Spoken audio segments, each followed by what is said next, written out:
Congratulations, was a big success. No, right? thank you very much.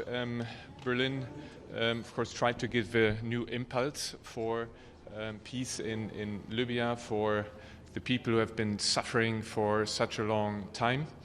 And it would be good if now the implementation works. First of all, to say that this is, of course, not a German initiative, a German conference, but Germany was asked by the UN, and very closely, both with the Secretary General and with Hassan Salameh, we prepared the conference, and also the follow-up, of course, will be something in the hands of the UN. What was very important that we had all the actors in Berlin. We had the P5, we had all those actors who have influence and have used this influence from the outside, and of course the relevant regional organizations. The conference agreed on a very comprehensive plan. There are several tracks, there are 4 tracks. There is the military security track, there is a political track, the humanitarian track, and the economic track.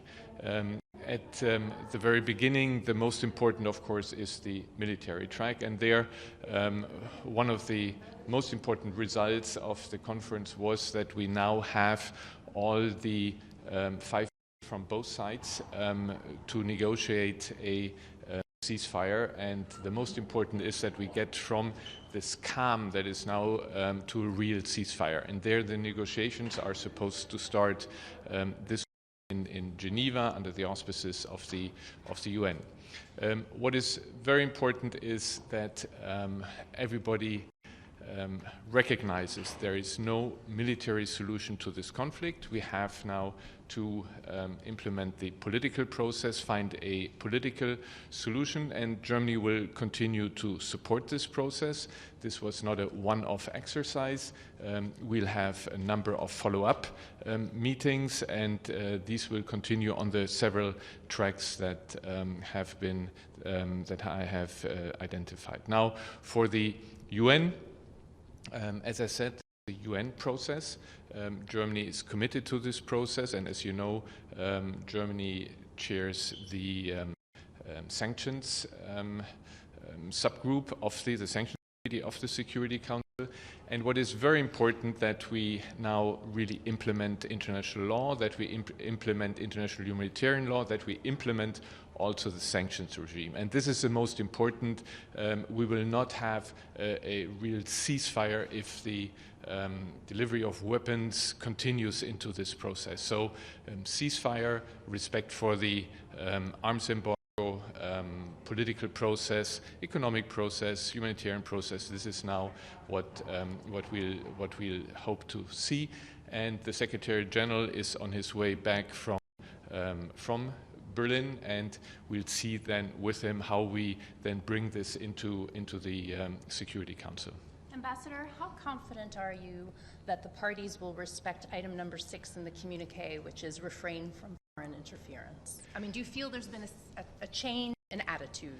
Well, everybody committed, everybody came, everybody signed the document, all these outside parties, and it's now for all these sides to adhere to the agreement. Germany provided a basis. Germany worked very hard to get this document, to get the commitment, and now it's for the parties and to actually abide by what was achieved. Ambassador, two questions, sorry. The Sanctions Committee and arms embargo, and also how the outcome will be endorsed in the Council. About the committee, do you expect that the experts committee will brief the Council more often on the arms embargo and its implementation? And what's the next step in the Council? Well, on the arms embargo, this is key. It has to be followed, it has to be implemented. You know the latest reports, and this cannot continue like this. How we will do this, we'll have to see in cooperation with the Secretary General, but the arms embargo, the implementation of the arms embargo is key. This is why I said before it's so important that the international law will be implemented. How we endorse this, the result of Berlin with the Security Council, we will see with the Secretary General, because we want to work, we continue to work very closely with him. Can you think about an own Security Council resolution to support this agreement? At this stage, I don't want to speculate. What my interest is, what Germany's, what the UN interest is, what the interest is of all who signed this document is that actually what was agreed is implemented, and we have to see how the UN contributes to this. Okay? Thank you. Thank you very much. Will Germany be involved in the ceasefire?